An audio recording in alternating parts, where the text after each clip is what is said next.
দেখো আমি এখন গ্রামে চা খেতে এসেছি।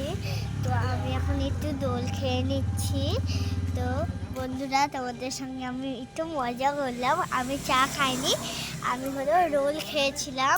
তো দেখো বন্ধুরা, আমি একটু দোলনায় বসে রোল খেয়ে নিচ্ছিলাম। তোমাদেরকে একটু জায়গাটা দেখিয়ে দিচ্ছি। তো দেখো তোমরা, কত সুন্দর।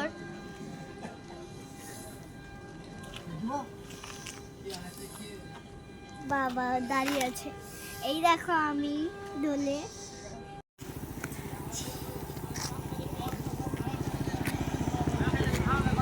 থেকে যাও বাবা, একটু যদি সামনে যাই তাহলে রোড না। এবার চলো বন্ধুরা, আমরা চলে যাই বাড়ির উদ্দেশ্যে।